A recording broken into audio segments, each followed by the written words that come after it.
Eto shout out sa mga naghahanap ng mga dekalidad na gamit sa bahay pero tight ang budget. May nadiskubring tindahan niya ng ating Nyora sa Mandaluyong. Mami Chiki, gaano po ba ka-affordable ang mga paninda dyan?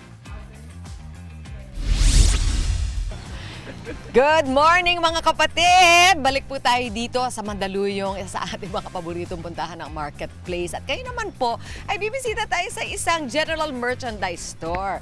Para sa mga nagtatanong, ano ba ibig sabihin ng general merchandise store? Ito po yung mga one-stop shop, yung mga pupuntahan ninyo para nandiyan lahat ng mabibili. At kukamustahin natin ang mga presyuhan ng mga bagay-bagay sa mga general merch stores ngayon. Katulad ng itong pinuntahan nga namin. Kasama si Jean at saka si Jonathan Sarmiento. Good morning mga kapatid! Good morning po, Chiki. Ayan, bagong lahat. Daanan muna natin yung mga typical na mga binibenta dito sa ating mga general merchandise stores at kung ano na nga ba ang presyuhan. Ang kanila mga, ayun, umpisahan natin sa mga gamit na pang-araw-araw. Katulad ng plato, nasa 150 to 250 per piece.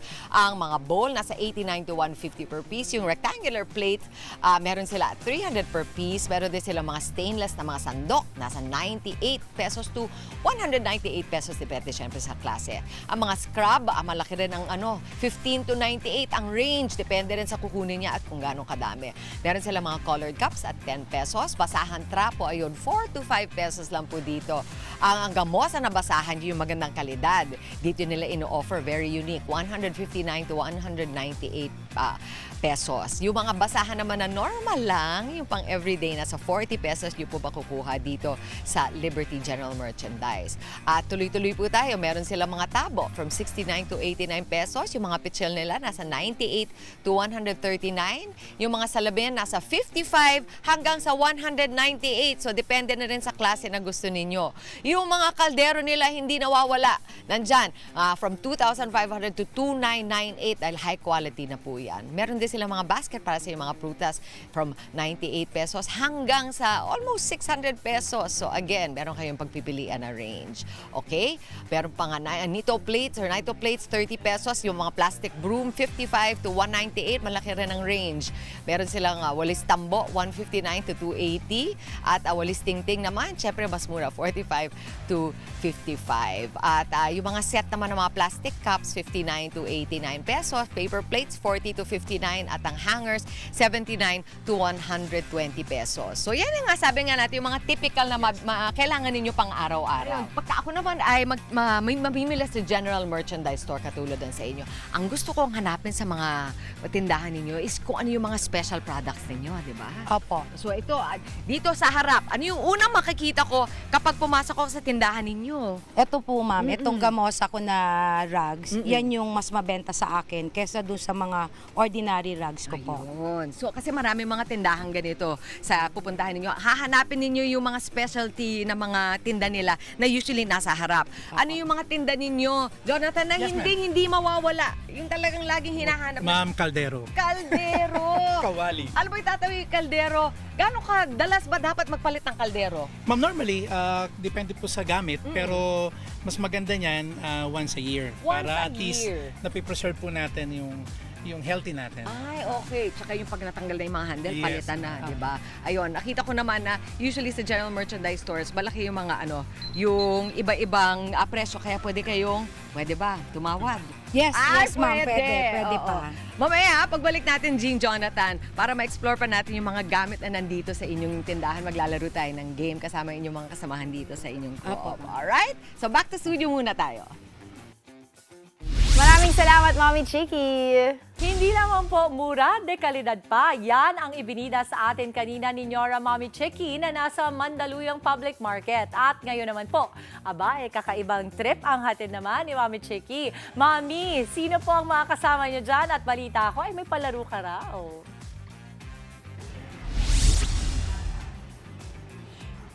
Yes, good morning kapatid. Balik po tayo dito sa marketplace. Dito po sa Mandaluyong kasama ko ang mga bida sa mga, di sila po ang members ng association dito sa marketplace. Nagkakaisa po sila dahil sinisiguro po nila na ang kanilang mga binibenta ay talagang mas mababa ang presyo kesa sa mga department stores at talagang makakamura kayo at lahat ng kailangan ninyo mapagulay, mapasyempre, nandyan ang mga eatery, nandyan ang isda, nandyan ang mga plastics, nandyan pati ang jewelry, pati na rin ang sapatos. Ayan, pero dito tayo sa general merchandise, natutunan natin kay Jean kanina nga na in general, ayan, talagang mas mura ang mabibili dito sa palengke kesa sa department store. Ngayon, ano na nga ba yung mga mabibili dito? Lalaro tayo ng game. Magsasarade sila, huhulaan ninyo. Kasama kayo ng audience ko, ano yung ina-action nila. Ito po ang mga bagay na mabibili sa tindahan ni Jean. Starting with Amor. May 40 seconds tayo. Tignan natin kung mas pinakamarami. Ready, get set, go! I-action nyo po yan. Ano yan? Ano yan? O ano yan? Hulaan ninyo. Op, op, op. O, umiinom. Baso? Hindi daw. Pichel, pero sila yan, 1 point. Mamaya kayo, Pichel. O, go, go. Next, next, next. 1 point na po sila. Sige, hulan. Naku, nahulog pa ni Ma'am Sonia. Dali, 20 seconds na lang, Ma'am Sonia. Dalian ninyo. O, ito na lang. Si Ma'am Lani muna. Mamaya ako bubuksan niya. Okay, adyan po. O, ayan, dali, hula. Dali, wala na oras. Walis. Ay, ano kayo isa? Walis, very good. Okay, Ma'am Sonia, last. Ayan yun si Ma'am Sonia. Ano yan? Ready? Get set? Go! Ano yun? Pak! Pak! Pak! Pak! Arnes! Oh, galing naman yun. O, sige, bigay na natin kay Ma'am Sonia. O, then nakatatlo din sila. May arnes na nabibili dito sa general merchandise. Meron talaga. Sabi sa inyo, kahit anong kailangan nyo, meron dito. Ang galing, ano? O, 3 points, ha? At least nakatag-isa kayo hula. Very good. May arnes ka talaga, ha? Okay, sige. Already? Doon ka. Ikaw talaga. Ikaw yung pinakamagaling manghula. Ngayon, ha? O, tingnan natin kung ilan mahuhula. Sino mauuna? Si Sir Benny. Ready? Get set? Go! Hula tayo lahat sa bahay. Nako, sige, kunin nyo na yung tag-isa ninyo pero huwag nyo bubuksan para lang makatipid sa oras. Go! Oh, tapos na. Kaya eh. Oh, pero managalan natin kanina. O, sige, go. 1 point. Ay, hindi nyo. Pass, pass, pass. O, ikaw muna, Michelle. Oh, ano yan? Ano yan? Uy, yes! Si Bini Michelle! Okay, next. Sino pa? Ano, Donita, ano yung sa'yo? Ito na lang. O, ano yan? Doon, harap doon, para makita nila. Ano daw yun? Ano daw yun? Ano daw yun? Tagalog. Tagalog. Ah, hindi siya sa race. Oh, oh, parang picture eh. Di ba kanina? Para ano yun? Isa pa, sige. Time is up, pero gusto ko mahulaan. Dali! Pero pa na, ano, go! Go! Tuloy mo, Donita, ituloy mo. O, bilog daw, bilog. Ano baka alam nila sa studio? Sige, tuloy mo. Ano pa yun? O, tapos, natatawa. At natatawa. Para sa halagang 10,000 pesos kung mahulaan namin ito. Galingan mo, dali. Ano pa yun? Go! Go! Sige! Paso. Yes! Ang nanalo, ang nawagi si Ma'am Amor, si Sonia at si Lani. Teka mo, may paso ba talaga dito sa General? Apa. May paso, may pichel, may tambo, may tabo, at may arnis! Yan po ang mahanap nyo dito sa General Merchandise. At Corona! Ito po, at meron din kami, ay sorry po, meron kami ibibigay sa inyo na ayan, pang-shopping ng lahat ng nabanggit natin. Ang inyong mga Good Morning Kapatid bags. Maraming salamat. Nag-enjoy ako sa inyo.